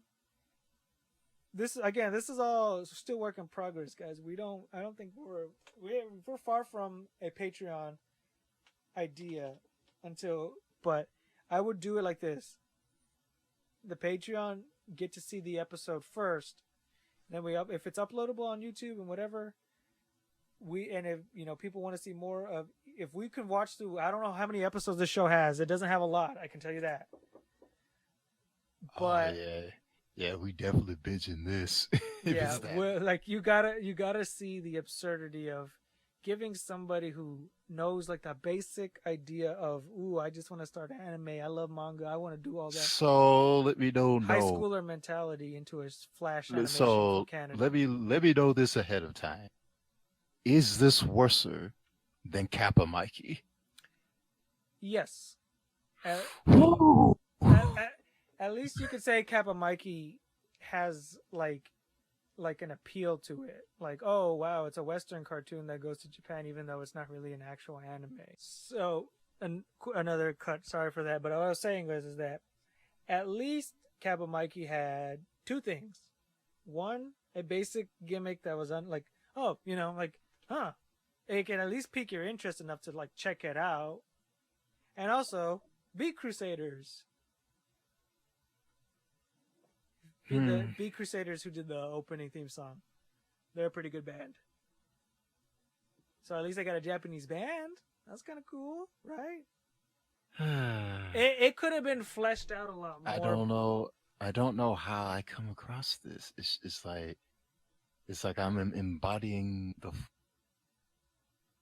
full mandatory trash. No, because I'm debating over what was the worst stuff I've ever watched. Was it the stuff I found on Magoozy, or the random stuff that people will try to recommend me saying, "Oh, you're an anime friend. Watch this," and I watch it and I'd be like, "Oh, Okay, so for everybody out there, I want to say this: the two things that we just mentioned, like My Life Me and Kappa Mikey, are on two different parallels. My Life Me is like, because like, you always have those people like, oh, why don't you watch Boku no Pico? And it's just like, oh wow, that's so original. You're recommending me something that I'll be probably like, oh, I'm gonna be grossed out at it. It's like, ooh, it's the big. That's like the biggest, like, everybody's done that joke and run it dead into the ground. But I'm being legitimately serious. No, they haven't, because I keep hearing it every time. Well, I mean, you like anime? Oh, what? Guess what? Those are the kids who just got into anime and went to their first convention and like went on Reddit for the whatever anime subreddit on Reddit is, and like, oh, they read a basic how-to guide, and it's like, oh, you're caught up. Now you say all the like it's It's like, weird. bro, I can put Millhouse next to that joke. That's how old it is at this point. You know, it's funny though. It's like being. I don't mean like not like video game, but like it. Just think about it being in an MMO and you're a high. You've been in it for a while and you're high rank. And just imagine watching somebody going all through all the level 1 side quests. It's like, ooh, like oh my gosh, that was so long ago. Right? Oh, actually, I had that moment because I'm getting someone else, and it's weird because it's like, what do I do here? And I was like, wow, it has been so long since I've been. I actually forgot what to do. I had to read the manual. Yeah. So My Life Me is terrible, and I'm pretty sure there's a lot of people that know it's terrible. But I feel like there are sometimes you gotta know what's bad to show what we had to deal with. Because I gotta tell you right now, with the fact that people are complaining, oh, these anime, Chinese anime, Korean anime, French anime, whatever anime from any part of the world, like you don't know like how good you have it that you could say from all parts of the world they have good cartoons. I mean, it ain't like yesteryear to where we had to take a wild gamble of faith Yeah, that whatever we got from Blockbuster or Hollywood would be good. not even Or that, we would or take just that the leap of faith and hope and if you, that whatever they give us from the flea market is somewhat legible. or if they even if they just aired it on TV and That it's not being aired at people, 4 o'clock in the do you know morning. how expensive a 4 episode DVD cost back in the day? And now you could just watch the whole series for $9.99 a month. And Or I if know you that probably did want sounds, to get the what's whole funny? thing, then you can get a DVD that has a whole franchise on it for $20 that got 59 plus episodes and so on. Yeah, I know, but it's weird how a $9.99 subscription fee cost to some people sounds less expensive than buying a $35, DVD all in one. I think it's because it's just like you got to think about it. Like we didn't have option to The stream, DBZ VHS tapes. but you wouldn't. But even if they had streaming back then, you know, I get it doesn't matter. It's like whatever you choose to use, you had to live with that. And if you did have internet, you had to you didn't really have to dig for anime. I mean, you could torrent it obviously, but then you had really sites that just ripped anime from whatever, and it still has these cheap subs. But it was I had to tell you that I feel this way. The dude just said sorry. Yes. my favorite screen cap is will be that bad too. my favorite screen cap. I don't care if it's fake or real. Is just as Keikaku. Keikaku means plan. But no, they really be like that. Like Gintama was a prime example when I would watch that on. Oh yeah, does anybody? I go in with Case Closed where they would spell his name with K, and then they would go on this massive sentence just to say 2 words. I was like, stop. There are people that are watching Boruto that don't even know what it was like to watch Naruto episodes. It's in 3 parts with fan subs where almost every character is swearing 24/7 when they're not even swearing. No. That one where Naruto falls out. I'm gonna break your. And I was like, I know Naruto is emotional, but I know he didn't say that. But still, good times. Yeah, I'm just look. Yeah, we sound. I know it makes us sound like way older than what we are, but I mean, what we're saying is true. It's like it's okay that you have it easy. I'm not even saying oh, I'm just saying understand that back then there was also a lot of terrible. Like when people say this show is terrible, I'm like, oh, buddy, you have no idea. You don't know truly poor shows especially from I, Canada.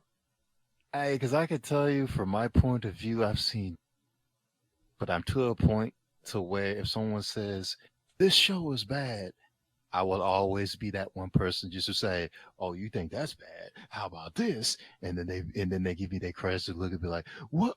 Why did you watch this?" Well, why Cause did you watch that? that's all we had. Exactly. It's Uh, like when Dead Leaf appeared. When Dead Leaves appeared on television, I didn't care how over the top it was. That's the only thing I had to watch. When Pootie Pootie Poor Everywhere was in Blockbuster, I didn't even care that they was stupid and the whole anime was stupid. That's all we had. Because most of the good stuff was being rented out, or you you had know, to I find just find the realized. random thrift guy from the flea market. Do you remember the Tekken movie? Yes. Oh man, I again that's it goes back to like I don't even think people remember the Tekken, not the live action movie, the cartoon, the anime that came out way in the 90s. Oh, now, if you want to go deeper than that, The what? Ninja Scrolls. Yeah, but Ninja Scroll. I'm talking about like I know there's like, but Ninja Scroll's not a bad movie. The cheese was good though. I'm not gonna lie though. Ninja Scroll the movie like it's a. I watched it. It's not that bad. No, I'm not saying it's bad. It's just you know how anime was back then whenever they were dubbing. Oh yeah, a dub's a different story. Like you either had really ham-fisted, but like again, it was weird. Like Princess Mononoke. Like, did you know Billy Bob Thornton's in that movie? Nope. I wonder how many people, and we get followers, will even know who I'm talking. I just feel like I've. I'm not gonna give the benefit of doubt. Most people who start listening to us will know what we're talking about, but I just it's one of those. It's one of those things that comedians and or people or podcasts. It's like you never know who your audience is gonna be because you don't know Yep. what's gonna like. For all we know, people that are gonna be listening to the podcast are just because we made some random video, and it's just like this isn't like what they made. They made on a good example is that one of my favorite comedians, Patrice O'Neill, he made a VH1 show called Web Junk Videos where he'd do commentary on the video, but his comedy was way different from that. And he would say that he had almost children, and by children he means like 18, under 20 or Wait, you're even talking about that one guy who plays video games, but he has the most boring, monotone voice. no. Patrice O'Neill's The dead. man can't. Uh, I I'm thinking of a YouTuber that plays video games, but when he plays video games, he does it in the most boring, robotic manner. Like, say, for instance, if he plays a horror game, if you play a horror game, it'd be like, "Oh, that was surprising." And I was like, "Dude, I get it. It's not funny." But you were saying, No, I was just saying it's just like I was just rambling about like how all this stuff I'm mentioning. I just feel like I'm speaking to anybody that nobody heard about this stuff. But like I'm not trying to make it sound like they'd never heard about it. I'm superior. I mean like I'm just surprised. But then again, I would the people I follow on YouTube or when I would go on the forum boards, whenever they a YouTube link, it's just like, oh, okay, yeah, that's it. Like I only found out My Life Me because a guy had a playlist of stuff like, why does this exist? And I was like, oh, okay. I mean, some people do make playlists of things they hate. I think it's Diamond Dust on it's one of YouTube. those things where it's like, if I suffer through this, I'm gonna make people who follow me suffer through it. Because again, playlists you don't have to manually watch it. There's just a lot of weird stuff back in. Like, do you remember Hey, the infamous uh, Sakura-Con commercial? mm, how long has it been? Do you not remember that? Mm, sure. Nah. Let me give you a refresher. Garugamesh. Wait a minute. Are you talking about that time when it used to be on, they all remote conventions and whatnot, and there's that one commercial? Where they're like, okay, so it starts off with them at I guess a sushi place, and she's like, I love sushi, and the guy goes, I love Japan, period. And then it's just like they just started saying random like, I like anime and manga. Just like they all start yelling the stuff, and it has like, and the guy's like, what are you waiting for? And like, go to Sakura-Con today. Like I was like, oh, okay. Yeah. That's one of those things that I feel like that should be an initiation. I think I remember that, but the other reason why I had it on, well, to me, I could go because it's like, where am I? Because I'm young. I was young at the time, so I was like, where am I going to get the funds that far? Unlike now, to where it's like, the world is my oyster. No, it was more like if you saw the commercial, like the commercial like was uploaded on YouTube. Yeah. Yeah, I mean, compared to now, what we'll be doing it to Far Cry. Eh, but with that said, I think we're about rambling at this point. yeah, we kind of again. Don't be surprised that we've jumped off a topic so much because I already said from the beginning, exhausted, tired, bored, work, just so much stuff. But I'm gonna end the topic on this. Japan doesn't have the best animation, but in But they terms got of some anime, they monopolized it to the point where they're number one. And no matter how good a animation from like an anime styled show from Canada, the United States, China, Korea, there'll always be something from Japan to top it. because I'm not even saying that Canada out of superiority. does not have waifus. Period. They got sticks. We got curves. It's not even it's not even that. It's just like, okay, when it comes like, yes, at the end of the day, Japan has, marketing gotchas like Fate and all those series, and that's even things. I'm just saying, like, when it comes to all the jazz and animation, I'm pretty sure the variety you can get from any part of the world. But when it comes to action, you're probably going to be better with anime. Last Man's a good action show, but Wakfu's good action. There's some really good action cartoons out there, but they're not. It's really, you have to scrounge for them, and any show that was good ended. Yep. Never forget Samurai Jack.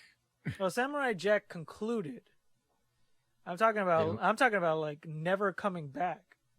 Megas XLR is one of my favorite series. Oh. Tax write-off. Oh man, that sucks. But hey, There's another show here's called. the whole hoping that the dream will come back one day. No, Maybe. I was thinking about that. Like, for anybody who's Megas XLR fan, the only thing I would want is a spiritual successor because there's no way of it actually coming back. But just have a. But if they have like a successor where it's like the predecessors of Coop or something like that'd be good. Like, yeah, because they don't even have to mention. They don't have to call it Megas XLR. There can be cameos or like. All I'm saying, the dude has to be like, it has to have almost the same beat. Like, the guy who would be Jamie can just be You mean something akin to that of a space dandy, where you know it's in the universe as Cowboy Bebop, but it's his own thing, but it's still good in its own right. But Monsters of the Week, they kick a kaiju, has to be a kaiju. Pretty much what a kaiju would be or the And they had to Alien. say it wrong on purpose. Because America and giant robots. But the problem with that is that when spiritual successor and you try to make something close with the same beats, you end up making either the same exact thing, and if you go too off the deep end, you kind of miss the point. So what I'm saying is that even when I say capture the original beats, I don't want people to like take that literal and like just make recolors. No, I would rather you make a whole different plot take place in a. It can even take. I'd rather if it takes place in a big city, it can be New Jersey. Just be different. Just almost a different universe, kind of thing. Like it's not the same robot, but it is kind of the same concept. Yeah, but anyway, all I'm saying is that as far as like all the kind of genres there are, there's something for everybody from every part of the world. It's just that it's true. Anime is its own thing.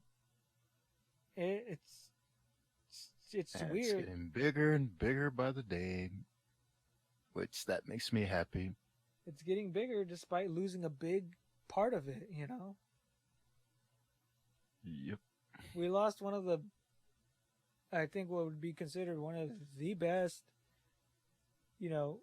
animation studios. But even though we lost a student, it still inspires people to make something good. Because I'm sure everyone who grew up watching this line of anime will be like, oh, I want to make this. Oh, I only like to make it this way because I watched this old show from so and so, and I can't ask for more than anything else. Keep the torch going. Keep the torch going and make better shows along the way. Some of the shows will be out there, but the shows that we're gonna remember is those that really strived for something. And I think it would be kind of cool if the West would adapt this thing idea where not necessarily, I know like they had to do a pilot and it has to be successful and that's how it gets shows and episodes and everything. But even like, I would rather have a bunch of mini series that only last like one season than have a show that goes on forever, that goes nowhere, and then wraps up really quick for almost no reason. Yep. That's a problem what I have with Western shows, but that's not the topic for today. Basically, it doesn't. It's all at the end of the day. It's all preference. Our preference happens to be the one from the rising sun. And our preference is right. Nah. Look, until the West, from whoever really, come up with something that rivals even something as simple as Cowboy Bebop. Ooh, that's asking. It's not impossible. It can happen. That thing. It can happen. It can happen. It should have happened. It should have happened. You think it's been years. You think it should have happened, but it hasn't. But if it's gonna stand toe to toe, that thing better be the next good thing. I'm not talking about oh, it's the next Dragon Ball. No, this is the one thing that people won't stop talking about. It's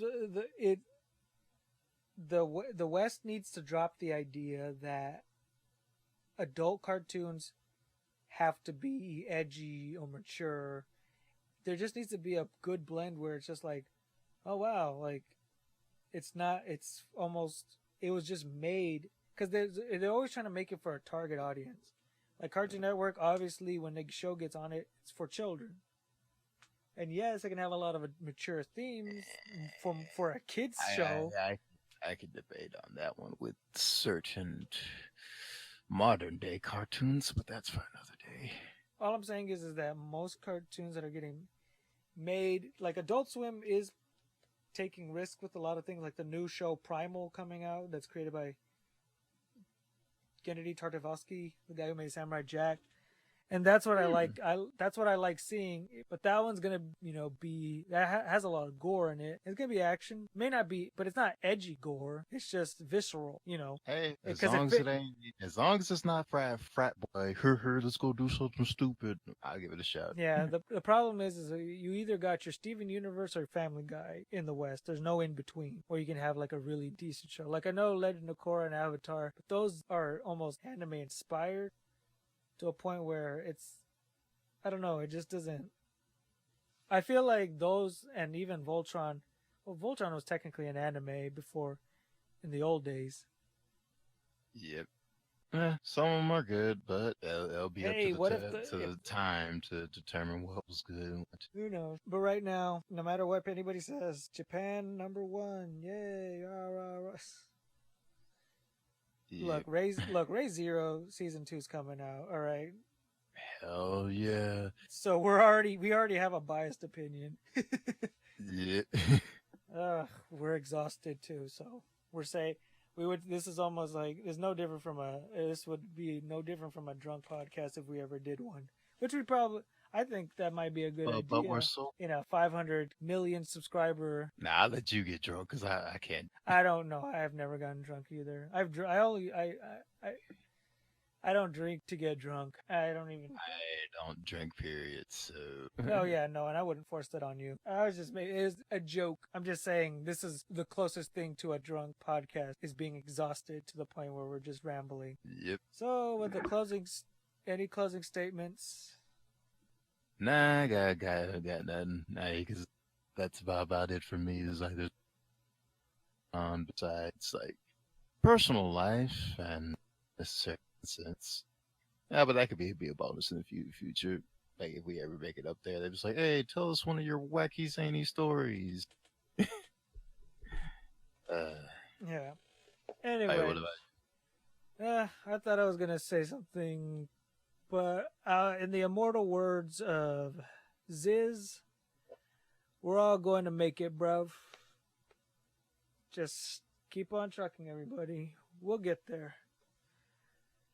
And with that, I would say good night, everybody. It's been good talking.